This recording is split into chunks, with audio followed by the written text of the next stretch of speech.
Good morning students. तो आज हम पढ़ने वाले हैं हमारे चैप्टर में करंट इलेक्ट्रिसिटी में। आगे हमने अब तक क्या पढ़ा था? तक हमने पढ़ा था पैरेलल कॉम्बिनेशन ऑफ सेल। तो हमने इसका शॉर्ट मेथड पढ़ा था। आज हम इसका क्या पढ़ने वाले हैं? लॉन्ग मेथड पढ़ने वाले हैं। ठीक है, क्या पढ़ने वाले हैं? Long method. थोड़ा सा लेंथी है मेथड, लेकिन ईजी है, आराम से आपको समझ में आ जाएगा। ठीक है भाई, चलिए तो देखिए स्टार्ट करते हैं। बहुत सिंपल सा पोर्शन है। देखिए क्या है, चलिए तो स्टार्ट कर रहे हैं।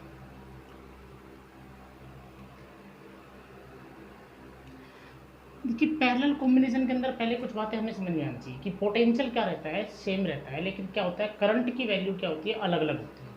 और हम क्या चाहते हैं, हम हमारे सर्किट में से जो पैरेलल सेल है उनको रिप्लेस करके उनकी जगह एक ही सेल लगाना चाहते हैं जो उन दोनों के बराबर वर्क करे। चलिए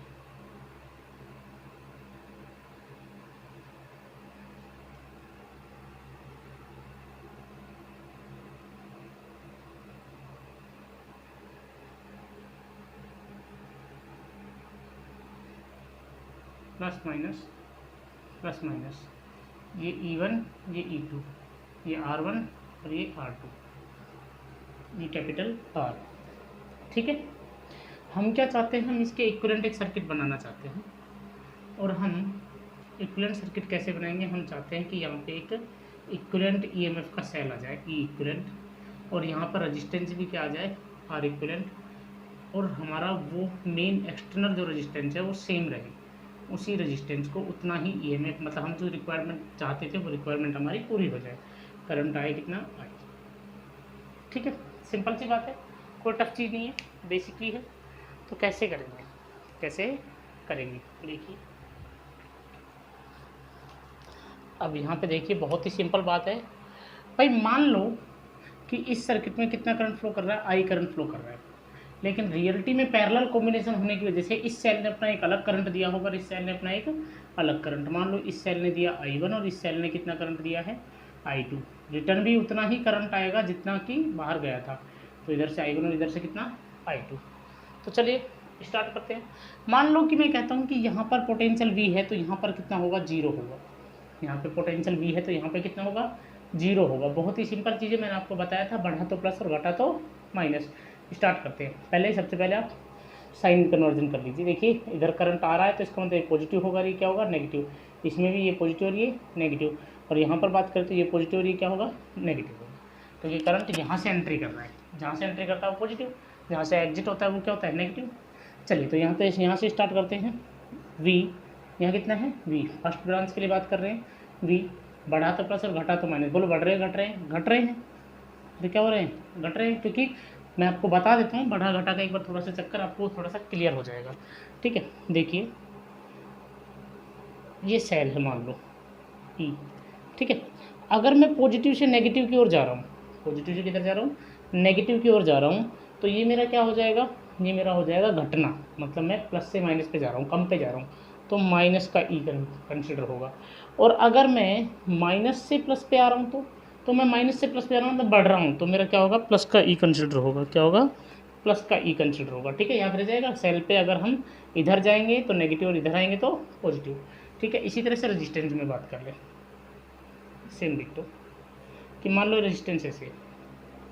अब करंट जिधर से, करंट हमेशा high potential to low potential रहता है। तो अगर करंट इधर से एंट्री कर रहा है तो प्लस होगा, और इधर से बाहर हो रहा तो माइनस होगा। मैंने आपको पहले बताया था, ये प्लस और ये माइनस। ठीक है, तो अगर इसका रेजिस्टेंस R है, करंट I फ्लो कर रहा है, तो अगर मैं इधर जा रहा हूँ तो मेरा पोटेंशियल डिफरेंस प्लस से माइनस पे जा रहा हूँ तो क्या आएगा, माइनस का IR। और अगर मैं इधर आ रहा होता तो माइनस से किस पे आ रहा हूँ, प्लस पे, तो क्या आता है, पोटेंशियल डिफरेंस प्लस का IR आता है। याद रह जाएगा।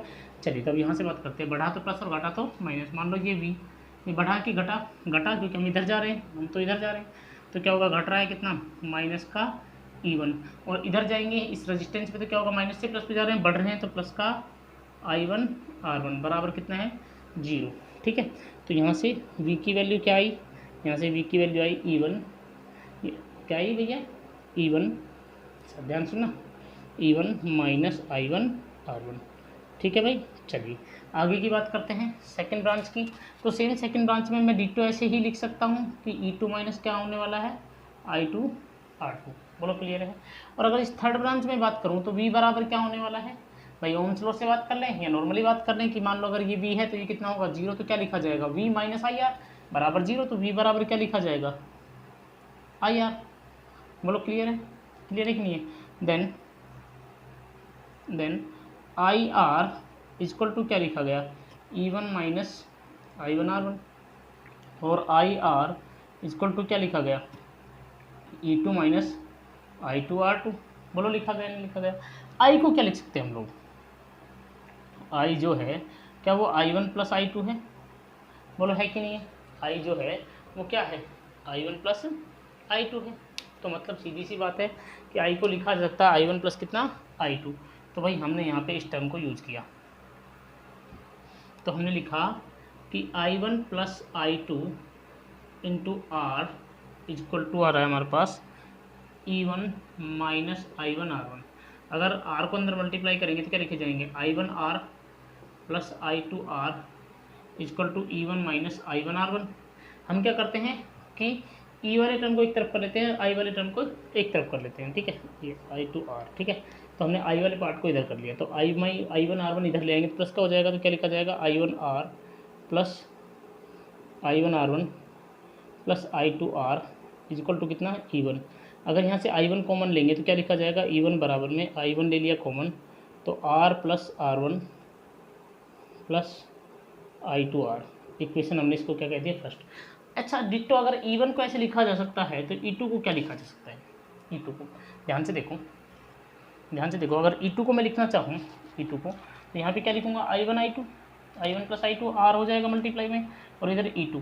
तो जब इधर लाएंगे तो क्या कॉमन आने वाला है, इस बार I2 कॉमन आने वाला है, तो क्या लिखा जाएगा I2, इधर तो I1 ही ले लेते हैं I1 R प्लस इधर क्या लिखा जाएगा I2 R प्लस कितना R प्लस कितना है R2। यहाँ तक कोई परेशानी। इसको इक्वेशन नंबर क्या कहते हैं सेकंड। एक सेकंड रुके, मार्कर में मैं इंक डाल देता हूँ, मार्कर में इंक नहीं है, दिखाई नहीं दे रहा होगा ठीक से।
चलिए तो देखिए आगे की बात करते हैं हम लोग।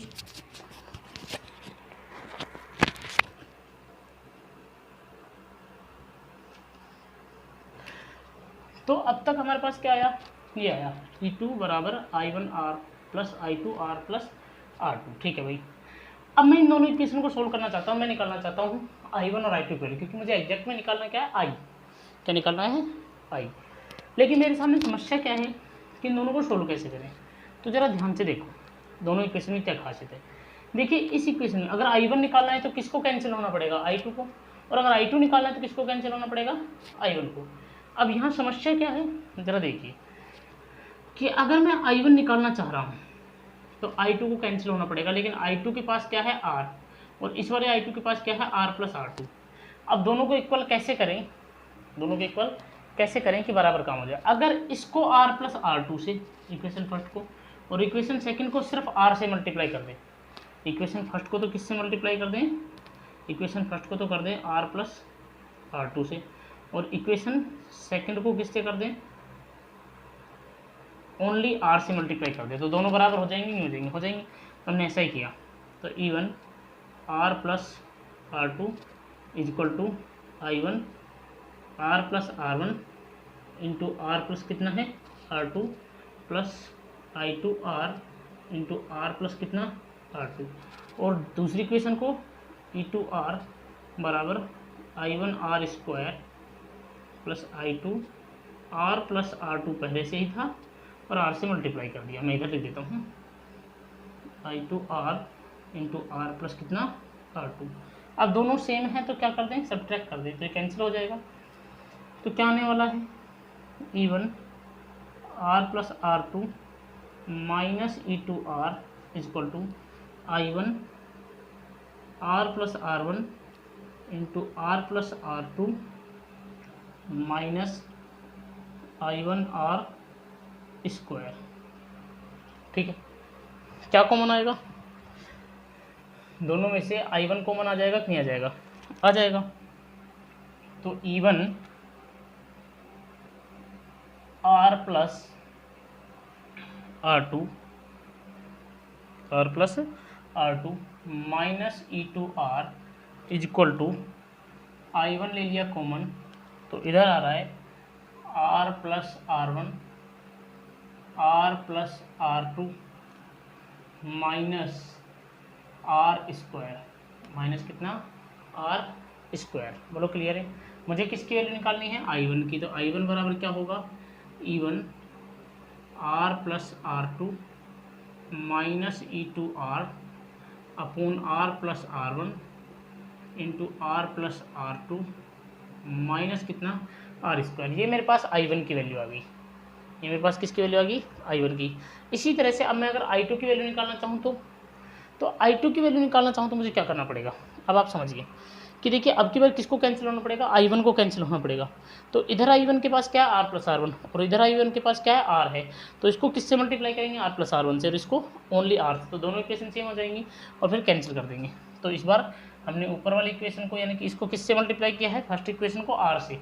तो कितना आ रहा है, E1 R is equal to I1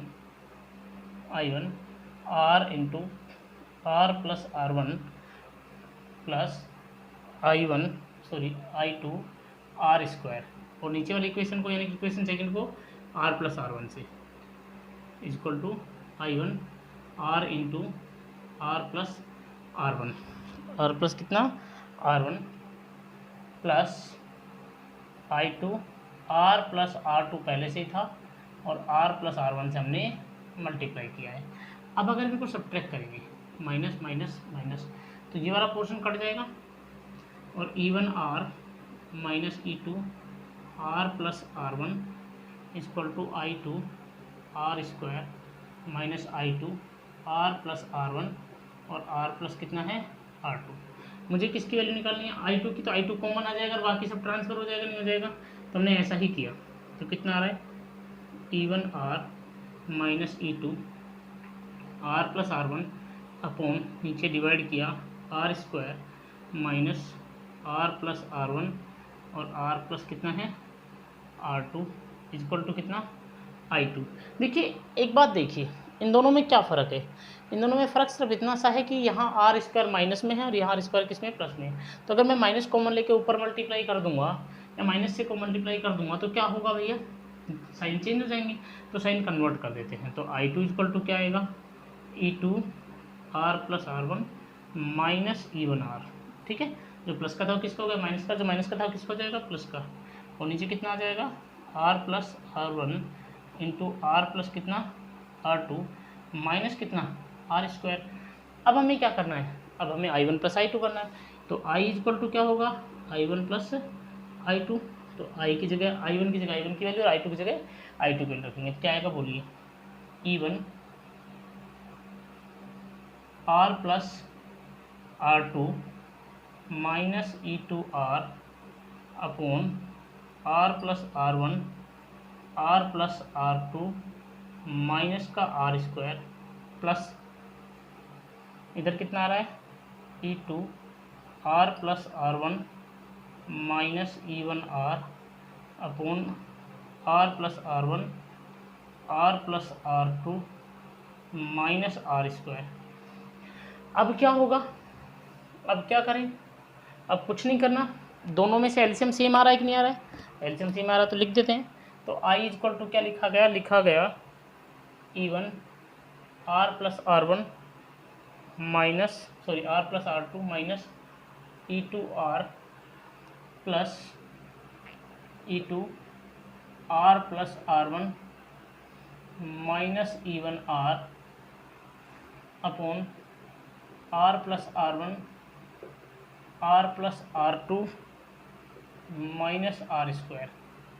तो I is equal to E one R plus E one R two minus E two R plus E two R plus E two R one minus E one R upon R plus R one को इनको multiply करते तो कितना आएगा, R square plus R R two plus R, अब ये R one इससे multiply होगा तो कितना आएगा, R R one plus R one R two minus कितना, आर स्क्वायर। अब जो कैंसिल हो रहा है कैंसिल कर देते हैं।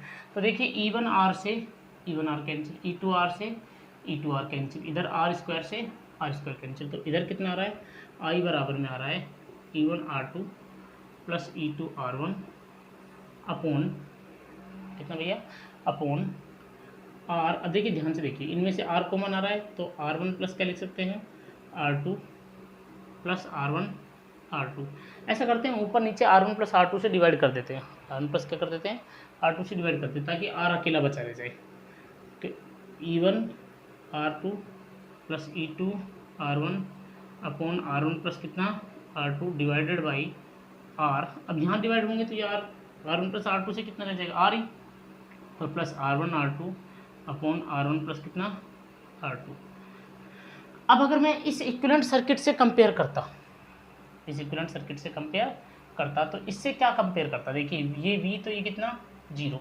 तो यहाँ पे क्या लिखा जाता है, इक्विवेलेंट सर्किट से अगर मैं लिखता तो V माइनस ई इक्विवेलेंट, और यहाँ पर क्या आता है, करंट इधर से एंट्री करता है, ये प्लस और ये कितना माइनस, तो प्लस कितना आई आर इक्विवेलेंट। बोलो क्लियर है। और V को क्या लिखा जाता, आई आर, तो क्या लिखा जाता, I R minus E equivalent plus कितना बराबर zero plus I R equivalent equal to कितना, जीरो। अब मैं क्या करता हूँ, आई आर इक्विवेलेंट को इधर रखता हूँ, आई कॉमन ले लेता हूँ, तो आई कॉमन लेते क्या आएगा, R plus R equivalent equal to कितना, ई इक्विवेलेंट। अब मुझे क्या निकालना है, आई, तो E equivalent upon R plus R equivalent. ये आता है कि नहीं आता। तो अगर मैं इस टर्म के साथ में इसको कंपेयर करूं तो ज़रा देखना क्या मेरे पास आंसर निकल के आता है। तो अगर मैं इस टर्म के साथ इसको कंपेयर करूँगा तो मेरे पास आंसर निकल के आता है I is equal to E equivalent upon R plus R equivalent तो आ ही रहा है। अब ज़रा ध्यान से सुनना अच्छे से भाई, ये टर्म तो मेरे पास आ ही रही है। अब मैं इसको इस टर्म के साथ कंपेयर करूँ तो ई इक्विवेलेंट मेरा क्या आ रहा है, मेरा ई इक्विवेलेंट आ रहा है भैया E one R two plus E two R one upon R one plus कितना, आर टू। और आर इक्विवेलेंट मेरे पास कितना आ रहा है, R one R two upon R one plus R two. क्या ये पैरेलल कॉम्बिनेशन के लिए है कि नहीं है, तो ये मेरे पैरेलल कॉम्बिनेशन के लिए आंसर आया। बोलो क्लियर है। तो ये सिंपल सी बात थी। अब इसके कुछ केस बच गए हैं। अब मार्कर में इंक नहीं होने की वजह से मैं क्लास छोड़ रहा हूँ, बाकी मैं आपको कल इसके केस भी पढ़ाऊँगा, ठीक है। आप लोग वीडियो ज़रूर देखें, और अगर आपने मेरी वीडियो देख ली है तो मेरे व्हाट्सएप नंबर आपको डिस्क्रिप्शन में मिलेंगे, आप उस पर मैसेज छोड़ें। इसके अलावा आप कमेंट करें, मैं आपके कमेंट भी पढ़ूँगा, आप कमेंट करें।